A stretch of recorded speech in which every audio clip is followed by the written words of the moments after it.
आप सबों को जय मसीह की। एक बार फिर से हम आपके सामने परमेश्वर के वचन की शिक्षा को लेकर के हम उपस्थित हैं और हम आप सबका स्वागत करते हैं जो इस वीडियो के माध्यम से हमारे साथ अपने घरों में बैठ करके परमेश्वर की आराधना कर रहे हैं। जैसा कि हमने पिछले सप्ताह इस बात को सीखा था कि ईस्टर का रियल मतलब क्या है, प्रभु यीशु मसीह की पुनरुत्थान का महत्व हमारे जीवन में क्या होना चाहिए, और हमने उसको सीखा था कि किस प्रकार से कुरिन्थियों में जिस प्रकार से लिखा हुआ है उसके 5वें अध्याय में कि हम मसीह के लिए जिए जो हमारे लिए मरा। हम अपने लिए ना जिए परंतु हम मसीह के लिए जिए जिसने हमारे लिए अपने प्राण को दिया। और जब उन्होंने अपने प्राण को हमारे लिए दिया तो हम अब से लेकर के जितना भी समय हमारे पास प्रभु ने दिया है तब तक हम उनके लिए जिए। तो अब हम इस बात को देखेंगे आज के इस आराधना में, जैसा कि पिछले समय में सीखा था कि किस प्रकार से हमको अपने लिए नहीं परंतु उस मसीह के लिए जीना है जिसने हमारे और आपके लिए अपने प्राणों को दिया। परंतु जब हम इस बात की शिक्षा को प्राप्त करते हैं कि हमें उनके लिए जीना है तो हम इस बात को देखें कि किस प्रकार से हमको उनके लिए जीने में, मतलब हमारा जीवन प्रभु के लिए जीने में जो तकलीफ़ें हमारे बीच में आती है, जो समस्या हमारे बीच में आती है, हम उसके द्वारा आज को सीखेंगे कि किस प्रकार से हम उस समस्या को ओवरकम कर करके उन तकलीफ़ों से अपने आप को बचा करके परमेश्वर की महिमा को हम कर सकते हैं। तो जैसा कि आपको वर्शिप ऑर्डर में पढ़ने के लिए जो दिया गया था वो स्थल पाया जाता है लूका रचित सुसमाचार उसका अध्याय 24 पद 13 से लेकर के 32। लूका रचित सुसमाचार 24 13 से लेकर के 32। तो इस प्रकार से इसको आप लोगों ने पढ़ा होगा और हम इस बात को देखेंगे कि यहाँ पर किस प्रकार से जो इमाउस के मार्ग में जो दो व्यक्ति चले जाते रहते हैं उनके बीच में प्रभु यीशु मसीह आता है और उनको वो कुछ बातों की शिक्षा वहाँ पर देता है। और जब हम देखेंगे कि इमाउस के मार्ग में जब ये लोग जा रहे थे, एक का नाम वहाँ पर दिया गया है क्लियोपस, परंतु दूसरे का नाम वहाँ पर नहीं दिया गया है। तो एक चेले का नाम हमको मालूम है कि एक जो उसमें व्यक्ति था उसका नाम क्लियोपस था। और उसके बाद जब हम देखेंगे 21वें पद में वहाँ पर इस प्रकार से लिखा हुआ है, परंतु हमें आशा थी कि यह इज़राइल को छुटकारा देगा और इन सब बातों के विषय इस घटना को हुए तीसरे दिन हो गए थे। तो इस प्रकार से परंतु हमें आशा थी कि यही इज़राइल को छुटकारा देगा। हमको इस बात को सीखने की ज़रूरत है कि यहाँ पर दो लोग ऐसे लोग दिखाई दे रहे हैं जिनकी आशा लगभग समाप्त हो चुकी है। हमें आशा थी कि वो वही है जो हमको छुटकारा देगा। तो यहाँ पर देखा जाए तो ये लोग जो दो व्यक्ति थे, इनसे आकर के प्रभु यीशु मसीह मुलाकात करता है, भेंट करता है, और उनका आकर के मिलना कहीं ना कहीं शायद इस बात के लिए आवश्यक था, इन दोनों व्यक्तियों से मिलना, जो क्लियोपस था और उसके साथ एक और व्यक्ति था, क्योंकि इनकी आशा कहीं ना कहीं खत्म होती हुई दिखाई दे रही थी। तो जब हम मसीह जीवन में चलते हैं तो मसीह जीवन दो प्रकार की बातों को लेकर के हम मसीह जीवन में अपने जीवन में प्रभु के लिए कुछ कार्य को कर सकते हैं। जैसे मैंने पहले बताया क्या चीज़ें हैं जो हमको रोकती है मसीह के कार्य करने से। तो पहला जो चीज़ जो हमको होना चाहिए वो होना चाहिए हमारा विश्वास। हमारा विश्वास दृढ़ होना चाहिए प्रभु यीशु पर, और विश्वास के साथ साथ आता है उसके कार्य करने के लिए हमारी आशा जो है वो परमेश्वर होनी चाहिए। तो फेथ और होप, ये दोनों चीज़ें बहुत ज़रूरी हैं यदि हम मसीह के लिए कुछ करना चाहते हैं, यदि हम अपने जीवन में प्रभु के उन आश्चर्य कर्मों को, प्रभु के उन बातों को दिखना चाहते हैं। तो दो चीज़ों को करना अति आवश्यक है, दो चीज़ें हमारे जीवन में रहना अति आवश्यक है। पहला होता है फेथ और दूसरा होता है होप। अब बहुत सारे लोग जो हम मसीह संगति में या मसीह जीवन को बिताते हैं उनके जीवन में फेथ जो है वो रहता है, विश्वास रहता है। हम विश्वास करते हैं कि प्रभु यीशु मसीह हमारे लिए मरा, हमारे लिए जी उठा और वो सब कुछ कर सकता है, वो अद्भुत कामों को कर सकता है, हमारे जीवन में अन्य प्रकार के चमत्कारों को कर सकता है, हमारा ये विश्वास रहता है। परंतु आज के इस दिन में, आज के इस सुबह जो शिक्षा हमको इस आयत से मिलती है वो विश्वास पर नहीं, वो है होप पर, आशा पर। जब आपके पास विश्वास है तो आपके पास होप भी होना चाहिए। जब आपके पास फेथ है तो उसके साथ साथ आपको होप भी रखना चाहिए। यदि आपके पास कोई भी एक चीज़ नहीं है तो आपका मसीह जीवन में वो उन्नति आप नहीं देख पाएंगे जो उन्नति हमारे जीवन में होनी चाहिए। तो आपके जीवन में दोनों चीज़ें समान होनी चाहिए, एक तो होना चाहिए फेथ और दूसरा होना चाहिए होप। और दोनों में से कोई एक चीज़ मिसिंग है तो हम वो कार्य को उतने अच्छे से नहीं कर सकते जिस कार्य के लिए प्रभु ने हमको और आपको चुना है, या जिस कार्य को हमको और आपको प्रभु के लिए करना चाहिए उसको हम नहीं कर सकते। तो विश्वास हम सब में है, परंतु आशा कहीं ना कहीं हमारी डगमगा जाती है।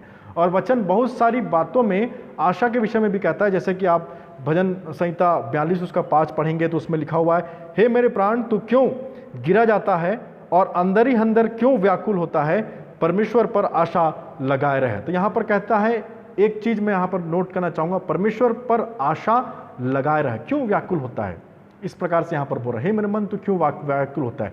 किस लिए व्याकुल है? अपनी आशा, अपनी उम्मीद किस पर लगाए रख? अपना होप परमेश्वर पर लगाए रख। होप इन गॉड, इस प्रकार से इंग्लिश में वो आया है, होप इन गॉड। और दूसरी बार जब हम देखते हैं तो यिर्मयाह में हम 17:7 में देखेंगे, उसमें लिखा है, blessed is the man who trust in the Lord and whose trust is in the Lord. यहाँ पर हम देखेंगे इस प्रकार कैसे लिखा हुआ उसमें कि जिसका धन्य व्यक्ति जिसका भरोसा परमेश्वर पर रहता है। और उसके बाद जब हम पहला थिस्सलुनीकियों उसका 4:13 में देखते हैं तो वहाँ पर लिखा है, ऐसा ना हो कि तुम औरों की नाई शोक करो जिन्हें आशा नहीं। यहाँ पर भी हम कई बार इसको अपने लोगों, प्रिय लोग जब हम हमारे परिवार से दूर चले जाते हैं, प्रभु में सो जाते हैं, तब हम उनके लिए सहानुभूति के लिए इस बात को बोलते हैं कि ऐसा ना हो कि तुम औरों की नाई शोक करो जिन्हें आशा नहीं। तो यहाँ पर भी बाइबल इस बात को बोलता है कि हमको आशा रखनी चाहिए। और उसके बाद हिब्रू में आप देखेंगे, इब्रानियों किताब उसका 6:19 में वहाँ पर लिखा है, वह आशा हमारे प्राण के लिए ऐसा लंगर है जो स्थिर और दृढ़ है। तो इस प्रकार से लिखा हुआ इंग्लिश में देखेंगे तो we have this hope as an anchor of our soul. तो ये आशा जो है वो एक लंगर के समान है, एक एंकर के समान है। और याद रखिएगा, आशा जो है वो हमारा ज़रूरी है, एक एंकर का काम करता है, ये यहाँ पर बाइबल बोलती है।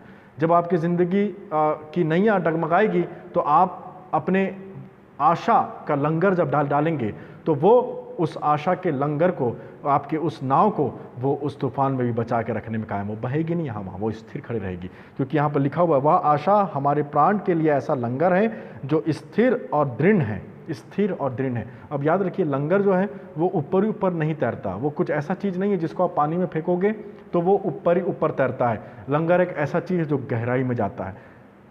आशा एक ऐसी चीज़ है जो गहराई में जा कर के पकड़ को बनाती है। अब हम इस बात को सीखने का प्रयास करेंगे कि विश्वास ये होता है, फेथ ये होता है कि प्रभु हमारे लिए कर सकता है, और होप ये होता है कि हम ये विश्वास करें कि प्रभु हमारे लिए करेगा।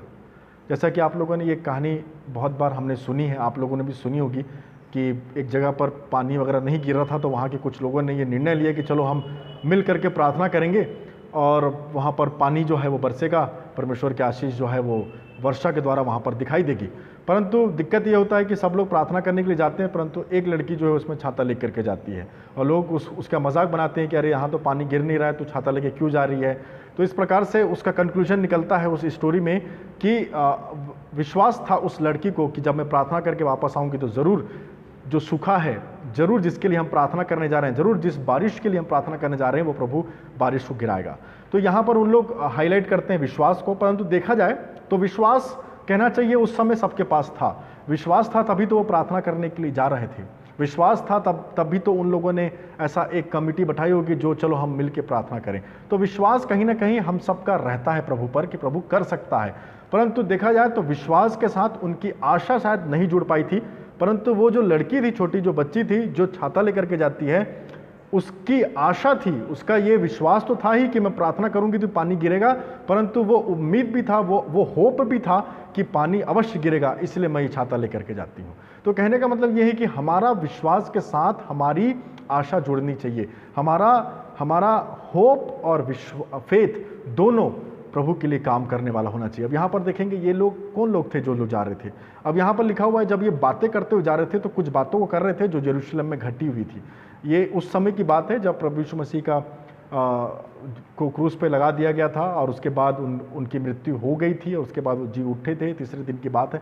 तो उसी समय की बात है कि ये लोग यरूशलेम को छोड़ करके क्लियोपस और एक व्यक्ति था जो उनके साथ था, उनका नाम हमको नहीं मालूम है। तो वो लोग जो है वो जा रहे थे इमाउस के मार्ग में, इमाउस जाने के लिए निकल गए थे वो लोग। और वहाँ पर जब वो जा रहे थे तो आपस में कुछ बातों को कर रहे थे और इसी दौरान यीशु मसीह जो है उनके बीच में उनकी उस चर्चा में प्रकट होता है। ये आपने पढ़ा है, ये बाइबल में है कि किस प्रकार से वो बातें कर रहे थे दो लोग, और उनकी बातों के बीच में यीशु मसीह प्रकट होता है, परंतु ऐसा लिखा है कि वो लोग नहीं पहचान पाए, उनकी आंख ऐसे बंद थी कि वो उसको नहीं जान पाए कि ये यीशु मसीह है। और वो यीशु मसीह उनसे पूछता है कि तुम लोग किस विषय में बात कर रहे हो, किस बारे में बात कर रहे हो। तो उनको बोलते हैं कि क्या तू एक ही व्यक्ति है जिसको नहीं मालूम कि इज़राइल में क्या हो रहा है, क्या तुझे नहीं मालूम कि हम किस विषय में बात कर रहे हैं। यहाँ सबको ये बात मालूम है कि क्या क्या हुआ है, कैसे एक मसीह था हमारे बीच में जिन्होंने बहुत बड़े बड़े काम किए, वचन प्रचार किया, अन्य अन्य चमत्कार किए, रोगियों को चंगा किया, परंतु ऐसा हुआ कि वो जो है वो क्रूस पे उनको चढ़ाया गया, उनकी मृत्यु हो गई और वो अब उनके प्राण जो है वो चले गए। और उसके बाद जब अपने बातों में करते कहते वो 21 पद में बोलते हैं परंतु हमें यह आशा थी। तो यहाँ पर आशा थी कहने का मतलब पास्ट टेंस हो गया, भूतकाल हो गया। उनको यह आशा थी कि वो उनको बचाएगा, कि वो उनको छुटकारा दिलाएगा। तो यहाँ पर हमको सीखने की बात है कि आशा थी, इसलिए वो लोग उदास होकर के जा रहे थे। और आगे में लिखा हुआ है तब 24 पद में, तब हमारे साथियों में से कोई एक कब्र पर गए और जैसा स्त्रियों ने कहा था वैसा ही पाया, परंतु उसे ना देखा। तो उनको ये बात भी मालूम थी कि हमारे कुछ स्त्रियां थी जो गए थे कब्र पर, जिसके बारे में मैंने पिछली बार सिखा था, उनको नहीं पाया। तो ये सारी चीज़ें, ये सारी घटनाएं उनको मालूम थी कि प्रभु यीशु मसीह वहाँ नहीं पाया। और जब इन सब बातों को, उनकी बातों को जब प्रभु यीशु मसीह सुनता है तो 25वें पद में लिखा है तब उसने उनसे कहा, किसी ने, प्रभु यीशु मसीह उनसे कहा, हे निर्बुद्धियों और भविष्यवक्ताओं की सब बातों पर विश्वास करने में जो मंदमतियों, इस प्रकार से यहाँ पर लिखा हुआ है, हे निर्बुद्धियों। तो कहने का मतलब प्रभु यीशु मसीह इनकी इन बातों को सुन करके इनको निर्बुद्धि लोग बोलता है, जिनको ज्ञान नहीं, जिनको बुद्धि नहीं, जिनको समझ नहीं कि ये कैसी बातें करते हो।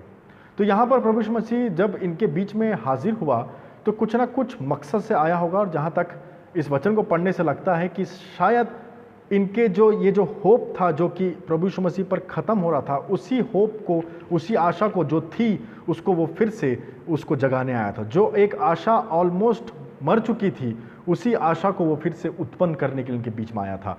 अब हम इस बात को देखेंगे कैसे हमारे जीवन में आशा जो है वो चली जाती है।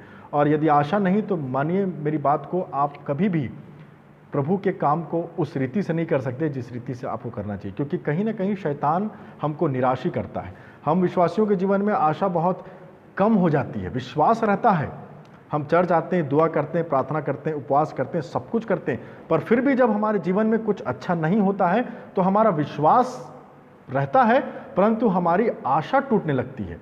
और जब जब किसी व्यक्ति की आशा टूटती है तब तब वो इंसान निराश, परेशान और हारा हुआ महसूस करता है। और शैतान का सबसे बड़ा हथियार है आपको निराश करना। आज इंडिया में आप भी इस बात को जानते होंगे कि कितना ज़्यादा अधिक जो लोग हैं वो अपने जीवन को समाप्त कर देते हैं। क्यों? क्योंकि वो निराश हो जाते हैं। बहुत से लोग ऐसे हैं हमारे देश में जो लोग हर दिन अपने जीवन को खुद से समाप्त कर रहे हैं, हर दिन अपने आप को वो मार लेते हैं, इसलिए क्योंकि उनका कल, उनकी जो आशा है वो कल के लिए कुछ अच्छी नहीं, उनका आशा बहुत नीचे हो चुका है, उनकी आशा बिल्कुल ख़त्म हो चुकी है। जैसे ये लोग जा रहे थे, और बिना आशा के आप जीवित नहीं रह सकते। किसी ने इस बात को कहा था कि बिना खाना खाए आप 40 दिन तक जी सकते हैं, बिना पानी पिए आप 4 दिन तक रह सकते हैं, बिना सांस लिए शायद 4 मिनट तक आप, 4 से 5 मिनट तक आप जिंदा रह सकते हैं, परंतु बिना आशा के 1 सेकंड भी आप नहीं जिंदा रह सकते, क्योंकि जिसकी आशा खत्म उसका जीवन खत्म। और हमारा विश्वास है प्रभु पर हमारी आशा कहाँ है, हमको ये देखना है। अब इनकी आशा, इनका सब कुछ विश्वास था, वो हमने सोचा था, ये वाली बात हो गई। तो देखेंगे कि कैसे जो है वो विश्वास इनका कम हो गया था, कैसे वो आशा जो है इनकी ख़त्म हो गई थी, और किस प्रकार से हमारी आशा ख़त्म होती है। हम उस चीज़ को अवॉइड कर सकते हैं इस बाइबल के इस भाग से, इस पद से। तो यहाँ पर हम सबसे पहली बात देखेंगे कि वो लोग जा कहाँ रहे थे। वो लोग इमाउस के मार्ग में थे। तो इसका मतलब सबसे पहली बात जो हमने यहाँ पर गौर करने वाली बात है वो ये है कि वो लोग अपने आप को प्रभु की उपस्थिति से दूर लेकर के चले गए थे। प्रभु ने उनको एक जगह पर रुकने के लिए कहा था। They remove from the presence of God, they remove their self from the presence of God. उनको एक जगह पर रुकने के लिए कहा गया था कि प्रभु यीशु मसीह उनसे वहाँ पर आके मिलेगा। इन्होंने कहा कि स्त्रियाँ गई थी और उन्होंने बताया कि वो वहाँ नहीं है। तो स्त्रियों ने उनको ये भी बताया होगा कि जब प्रभु यीशु मसीह जी उठे थे तो उनको प्रभु यीशु मसीह ने कहा कि जाकर मेरे भाइयों से कहना मैं उनको उस जगह पर मिलूंगा। तो वो लोग उस जगह पे नहीं थे जहाँ पर उनको होना चाहिए था।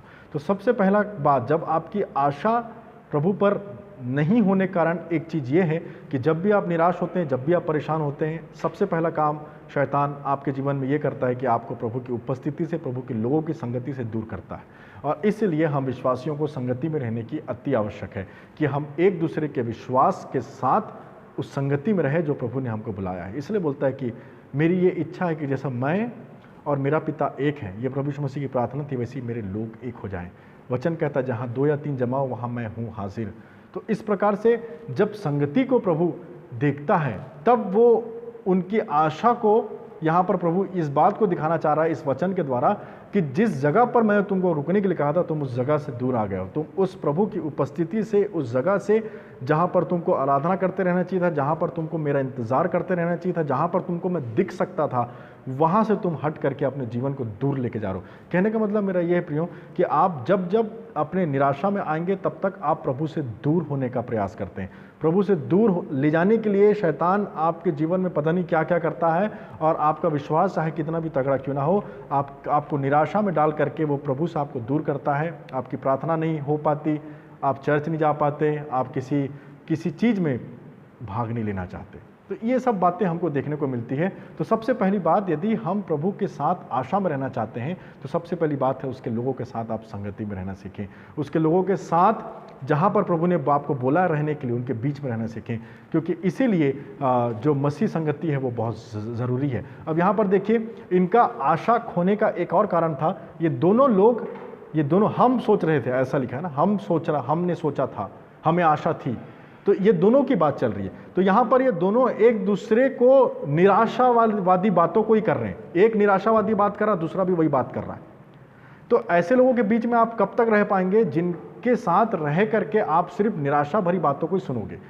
एक निराशावादी बात कर रहा है तो दूसरे को उसको एनकरेज करना चाहिए, परंतु ऐसा नहीं दिखाई दे रहा था। यहाँ पर दोनों एक दूसरे की निराशा को, नेगेटिविटी को फीड कर रहे थे, उसी को भोजन दे रहे थे। एक निराश है, दूसरा भी उसको निराश कर रहा है, दोनों निराश। तो इन दोनों निराश लोगों के पास क्या कमी थी? आशा की कमी थी और आशा देने वाले लोगों की कमी थी। तो वो चीज़ उनको कहाँ मिल सकती है? वो चीज़ वही मिल सकती है जहाँ पे लोगों के पास प्रभु की धन्य आशा है। तो उनको, ऐसे लोगों के संगति में हमको नहीं रहना है जो लोग हमको निराशा में डालते हैं। हमारी बात तो निराशाजनक है, मुझे कुछ नहीं हो सकता, मेरा सब कुछ करके देख लिया, मेरी ज़िंदगी में ये नहीं, मेरी ज़िंदगी में वो नहीं, तमाम चीज़ों में हम इस बात को देखते हैं। परंतु दिक्कत यह है कि हमारी आशा इसलिए दूर होती है क्योंकि हम ऐसे लोगों के साथ अपनी संगति को लगा लेते हैं जो नेगेटिव हो। और दूसरी बात जब हम देखते हैं तो वो कहाँ थे, वो they refuse to wait on the power of the resurrection. उन्होंने रिफ्यूज़ किया वेट करना, इंतज़ार करना। हमको इंतज़ार करना सीखना है, हमको इंतज़ार करते रहना है प्रभु पर कि किस प्रकार से प्रभु हमारे जीवन में वो कार्य को करे। आशा तब खोती है जब हम इंतज़ार करना नहीं जानते। ये लोग कब निकले थे वहाँ से? तीसरे दिन लिखा हुआ है आगे जब आप पढ़ेंगे इसमें कि ये लोग तीसरे दिन निकले थे। तो कहने का मतलब ये है कि इनको कुछ समझ में नहीं आया। स्त्रियाँ गई, देखी, किसी प्रकार से इनको कन्फ्यूजन था, तो इनको इंतज़ार करना चाहिए था। अपने आशा को मरने देने से पहले इंतज़ार करना हमको सीखना है। वो उस जगह पर नहीं थे, सबसे पहली बात, प्रभु की उपस्थिति में या प्रभु के उस वचन के अनुसार जहाँ पर उनको होना चाहिए था वो जगह पर नहीं थे, इसलिए उनकी आशा धीरे धीरे कम हो गई थी। और दूसरी बात कि वो इंतज़ार करना नहीं जान रहे थे। अब वो इंतज़ार नहीं कर रहे थे, वो तीसरे दिन ही निकल पड़े वहाँ से। और तीसरे दिन निकल करके वो बीच मार्ग में थे, यहाँ तक कि ये लिखा हुआ यरूशलेम से करीब करीब 7 मील की दूरी पर थे जब ये सब हो रहा था। तो वो तीसरे दिन ही क्यों निकल गए? तीसरे दिन तो प्रभु यीशु मसीह जी उठा था, उनको बोला था इंतज़ार करना। सब कुछ जानने के बाद भी ये इतना भी नहीं सोचे कि चलो कुछ देर और इंतज़ार करके देखें। कई बार हम इंतज़ार नहीं करते प्रभु पर। हम आज प्रार्थना करते हैं, हम सोचते हैं हमको कल कुछ प्रभु आशा दे दे, परसों दे दे, इतना जल्दी हम करने का कोशिश करते हैं। 3 दिन तक ये लोग नहीं रुक सके, तीसरे दिन ही वो निकल गए। 3 दिन तक रुके रहे, उसके बाद कुछ भी समय अपना जीवन में नहीं दिए और वो निकल गए वहाँ से। तो इनके जीवन में निराशा क्यों आई? क्योंकि ये इंतज़ार करना, प्रभु को अपना समय देना नहीं जानते थे। जब जब हम प्रभु को अपना समय, अपना इंतज़ार हम प्रभु पर नहीं रखेंगे, हमारा जीवन जो है वो निराशा से भर जाएगा। यदि आप विश्वास के साथ प्रार्थना करते हैं, प्रभु आपको देगा, परंतु आप ये मत डिसाइड करिए कि मैं 2 दिन के बाद इस दिन में नहीं दिया तो मैं प्रभु से हम नहीं मांगूंगा। हम समय देना सीखें। बहुत बार हम लोग, आप सब लोगों ने कहीं ना कहीं ऐसे कैब को बुलाया होगा जो आपको रिसीव करते हैं, उबर हो या ओला हो, ये सब कुछ ऐसे कैब हैं, ये सब कुछ ऐसे टैक्सी हैं जिसको आप बुक कर सकते हैं ऑनलाइन और वो आपके घर पे आता है। परंतु जब वो आता है आपके घर पर तो एक नोटिफिकेशन आपको मिलता है कि वो आपका कुछ देर इंतज़ार करेगा। वो इस जगह पर पहुंच गया जहां पर आपने बुलाया था और वो कुछ देर इंतज़ार करेगा और उसके बाद वो चला जाएगा। तो उस व्यक्ति को मालूम है कि हम यहाँ पर हैं और उसको जो चाहिए, जो पैसा जो चाहिए, जिसके लिए वो टैक्सी चला रहा है, वो हमारे पास है, हम उसको देना चाहते हैं। परंतु वो उन सब के बावजूद कितना देर इंतज़ार करेगा हमारा? 15 मिनट। तो यहाँ पर सीखने वाली बात यह है कि हमको पता है कि प्रभु यीशु मसीह ने हमको बुलाया है, हम उसके पास पहुँच जाते हैं और उसके बाद हमको मालूम है कि यही हमारी सभी आवश्यकताओं को पूरी कर सकता है। जो हमको चाहिए वो इनके पास है, परंतु हम इंतज़ार कितना कर रहे हैं। वो उबर वाले तो चले जाएंगे क्योंकि उनके पास दूसरे कस्टमर हैं। हम कहाँ जाएंगे? हमारे पास तो एक ही खुदा है, हमारे पास तो एक ही जीवित खुदा है, हम और कहाँ जा सकते हैं। हमको इंतज़ार करना सीखना है प्रियो प्रभु पर। ये लोग तीसरे दिन वहाँ चले गए थे, इंतज़ार करते तो शायद ये निराश नहीं होते। और उसके बाद जब हम इस बात को देखते हैं कि जब उसने मौत को हरा दिया तो ऐसी क्या चीज़ होगी जो आपको वो नहीं दे सकता। ऐसा भी लिखा हुआ है ना कि जिस परमेश्वर ने अपने एक लौते पुत्र को हमारे लिए नहीं रख छोड़ा, वो तुमसे क्या भली वस्तु छुपाएगा, वो तुमसे क्या अच्छी चीज़ छुपाएगा। तो कुछ भी चीज़ ऐसा नहीं है जो प्रभु आपको नहीं दे सकता, सब कुछ दे सकता है, पर सब कुछ का समय है। हमारा इंतज़ार जब हमारे हिसाब से प्रभु नहीं देता है तो हमारा होप जो है, वो जो हमारी आशा है वो टूट जाती है और हमारा आशा टूटने के बाद हमारा विश्वास भी धीरे धीरे कम हो जाता है। तो अपने आशा को संभाल के रखें, परमेश्वर पर भरोसा रखें। रिजॉइस इन द लॉर्ड इस प्रकार से कहा गया है। धन्य आशा हमको दी गई है। बहुत सारी बातें बाइबल में आशा से संबंधित है। हमको हमेशा याद रखना है कि हमारी आशा तभी बढ़ सकती है जब हम प्रभु पर इंतज़ार करना सीखें, प्रभु को उसका टाइम देना सीखें कि वो कब हमारे जीवन में सही टाइम को लेकर के आए और हम अपने प्रभु के साथ उस समय में रह करके प्रभु की शिक्षा को ग्रहण कर सकें। और उसके बाद आखिरी बात यह है कि उनके बाद जब प्रभु उनसे बात करता है तो उनको क्या याद दिलाता है। उनके साथ जब वो बात करता है तो वो मूसा की बात को याद दिलाता है, वो भविष्यवक्ताओं की बात को याद दिलाता है। यहाँ पर पूरा लिखा हुआ है कि उसने किस प्रकार से भविष्यवक्ताओं 27 पद में, तब उसने मूसा और सब भविष्यवक्ताओं से आरंभ करके सारे पवित्र शास्त्र में से अपने विषय में की गई बातों का अर्थ उन्हें समझाया। यहाँ पर वचन की बात प्रभु कर रहा है। यहाँ पर एक उनको स्मरण दिलाने की कोशिश करता है बाइबल से, वचन से, कि देखो क्या क्या चीज़ें लिखी गई थी, तुम क्यों निराश हो। वचन इस प्रकार से कहता है कि वो आंधियों को थमा सकता है, तूफानों को थमा सकता है, वो सब कुछ आपके लिए कर सकता है, वो मुर्दों को जिला सकता है। हम क्यों इस प्रकार से लोगों को, कई बार हम खुद वचन से एक दूसरे को, अपने भाइयों को, अपने बहनों को, अपने विश्वासी भाई बहनों को हम इस प्रकार से वचन से शिक्षा देते हैं। वही चीज़ को यहाँ पर प्रभु यीशु मसीह करता है। याद करो कि क्या क्या तुम शुरू से लेकर आखिर तक, मूसा से चालू करता है प्रभु और भविष्यवक्ताओं तक लेके जाता है और उनको ये सारी बातें स्मरण दिलाता है। कि तीसरी बात हमको यहाँ पर ये सीखने मिलती है कि हमको प्रभु के वचन में बने रहना है, तब हमारे जीवन में आशा जो है वो बनी रहेगी। विश्वास है परंतु आशा कमज़ोर पड़ रही है, और आशा कमज़ोर ना पड़े इसलिए आपको प्रभु के साथ उसके वचन की संगति में बने रहना। और लिखा हुआ है कि ऐसा बात करते करते जब टाइम ज़्यादा हो गया था, शाम हो रही थी, तो उन्होंने उनसे कहा, प्रभु यीशु मसीह से कहा, वो दोनों लोगों ने, कि आप हमारे यहाँ रुक जाइए। और जब भोजन करने का टाइम होता है तो इस प्रकार से वहाँ पर 30वें पद में लिखा हुआ है, जब वह उनके साथ भोजन करने बैठा तो उसने रोटी लेकर धन्यवाद किया और उसे तोड़कर उनको दिया। और उसके बाद लिखा है, तब उनकी आंखें खुल गई और उन्होंने उसे पहचान लिया और वह उनकी आंखों से छिप गया। यहाँ पर देखेंगे कि रोटी को लिया और उसके लिए धन्यवाद दी और उनको दिया। तो यहाँ पर इस घटना को देख करके उनकी आंखें खुल जाती हैं, उनको समझ आ जाता है कि ये प्रभु यीशु मसीह है। और देखेंगे कि ये क्यों होता है। ये यहाँ पर देखिए कि कुछ ऐसी बात है जो हमको कुछ बात को याद दिला रही है। ये खाना खाने बैठते हैं, प्रभु रोटी को लेता है, धन्यवाद देता है, तब उनको देता है। तो ऐसा कब हुआ था? इसके पहले, जिसको देख करके इनको याद आया। तो अब यदि आपका उत्तर प्रभु भोज है, तो प्रभु भोज में ये दोनों लोग शामिल नहीं थे। प्रभु भोज में सिर्फ 12 लोग थे, प्रभु के चेले लोग थे, परंतु ये 2 लोग प्रभु भोज के सदस्य नहीं थे, उस जगह पे नहीं थे जहाँ पर प्रभु भोज दिया जा रहा था। परंतु प्रभु भोज के पहले भी प्रभु ने ऐसा एक रोटी ली थी, धन्यवाद दिया था और उसको तोड़ करके लोगों को बांटा था, और वो थी 5000 लोगों की भीड़ को जब प्रभु खाना खिलाता है। तो यहाँ पर हमको देखने की बात यह है कि इस घटना को देख करके उनको वो बात याद आती है कि जब हम मरुस्थल में थे, जब हम विल्डरनेस में थे, जब हमारे पास कुछ भी नहीं था और लोग इतने सारे थे, तो हमारे पास यही यीशु था जिसने 5 रोटी और 2 मछली से 5000 को खिला दिया था। ये आश्चर्य कर्म को देख करके उनकी आंखें खुल जाती, उनको याद आता है।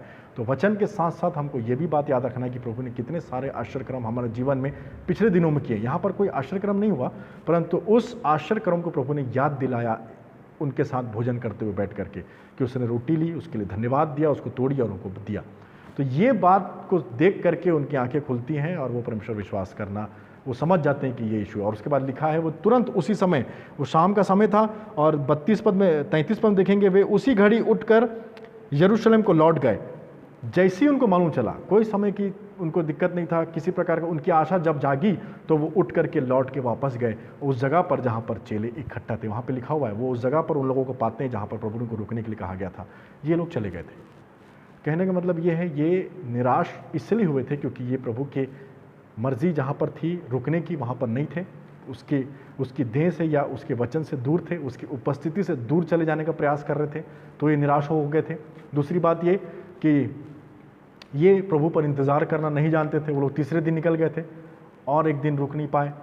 इंतज़ार करना हमको सीखना है। यदि हम इंतज़ार नहीं करेंगे तो हम निराश होंगे ही होंगे। आपके समय से यदि आप चाहेंगे कि आपके समय के अनुसार से सब कुछ हो, तो आपको निराशा हो सकती है, क्योंकि प्रभु आपके समय के अनुसार नहीं, आपकी प्रार्थना को सुनता ज़रूर है विश्वास के साथ, परंतु अपने समय के अनुसार पूरा करता है। परंतु यदि आप अपना समय बताएंगे कि मुझे इस दिन तक ये चाहिए, तो हो सकता है आपको निराशा मिल जाए, क्योंकि प्रभु पर इंतज़ार करना हमको सीखना है। और तीसरी बात ये देखिए हमने कि किस प्रकार से प्रभु ने उनको वचन की शिक्षा से याद दिलाया, वचन से उनको मोटिवेट किया और आश्चर्य कर्म को उनको याद दिलाया। वहाँ पर कोई आश्चर्य कर्म नहीं किया, परंतु पिछला आश्चर्य कर्म जो था उनके जीवन में उसको याद दिलाया। कितनी बार प्रभु ने हमको कितने चीज़ों से बचाया है। कई बार हम उस आश्चर्य कर्म को भूल जाते हैं। कई बार हम प्रभु के सामने खड़े होकर बड़ी बड़ी गवाही को देते हैं, पर हम खुद कुछ समय बाद उस आश्चर्य कर्म को भूल जाते हैं।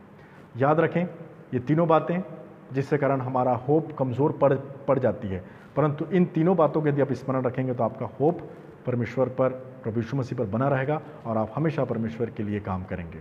और आपका विश्वास और आपकी आशा जब दोनों मिल करके काम करेंगे, तो हम सब उस काम को कर सकते हैं जो 12 चेलों ने किया था, जैसा मैंने आपको पिछली बार बताया था। वो भी डर गए थे, उनकी आशा खत्म होती चली जा रही थी, तो प्रभु उनके सामने आता। वो लिखा है दौड़ के गए, यरूशलेम पहुंच गए। वहाँ पर देखिए सब लोग इकट्ठा थे और वो उनको बताने लगे कि हम इस प्रकार से गए, प्रभु यीशु मसीह हमको वहाँ मिला, हमारे साथ रोटी खाई, धन्यवाद से तोड़ा, हमको बांटा। ये सब बातें जब बोल रहे थे, तभी प्रभु यीशु मसीह उनके बीच में प्रकट होता है। तो इस प्रकार से हमने देखा कि किस प्रकार से दो लोगों की आशा खत्म हो गई थी, परंतु प्रभु उनसे मुलाकात करता है और उनकी आशा को फिर से उत्पन्न करता है, और वो लोग उनके साथ फिर से वो संगति करते हैं, फिर से उस जगह में पहुंचते हैं, फिर से वो इंतज़ार करना चालू करते हैं जिसके लिए प्रभु ने उनको कहा था। आप सबों को जय मसीह की। इस वचन के द्वारा हम सब ने आज सीखा है कि हमको कैसे विश्वास के साथ साथ अपने जीवन में आशा को बरकरार रखना है। आइए हम प्रार्थना करेंगे और आज के इस आराधना को, वचन की शिक्षा को हम समाप्त करेंगे। आइए हम प्रार्थना करें। परमेश्वर पिता, हम धन्यवाद देते हैं आज के सुंदर दिन के लिए जो आपने हमें दिखाया। प्रभु जी, आपके वचन से आपने हमें सिखाया कि किस प्रकार से हमारा विश्वास और हमारी आशा आप पर होनी चाहिए। कई बार हम कमज़ोर पड़ जाते हैं, परंतु प्रभु हम ये दुआ करते हैं कि जिस प्रकार से आपने क्लियोपस के जीवन में, इमाउस के मार्ग में ऐसे लोगों से मुलाकात किया जिनकी आशा ख़त्म हो चुकी थी, हम दुआ करते हैं परमेश्वर पिता कि आप हमसे भी मुलाकात करें, उनसे मुलाकात करें जिनकी आशा ख़त्म हो चुकी है, और वो उस अपने जीवन को आपके अनुसार जीने वाले हो सकें, आप पर इंतज़ार करने वाले हो सकें, आपके वचन के अनुसार रहने वाले हो सकें जिस जगह पर आपने कहा है। और परमेश्वर पिता, आपके आश्चर्य कर्मों को वो स्मरण करने वाले, आपके वचन को स्मरण करके जीने वाले हो सकें। धन्यवाद के साथ इस प्रार्थना को सुन रहे सभी लोगों को आपके हाथों में सौंपते और विनती प्रभु यीशु नाम से मांगते, सुनने ग्रहण करें। आमीन।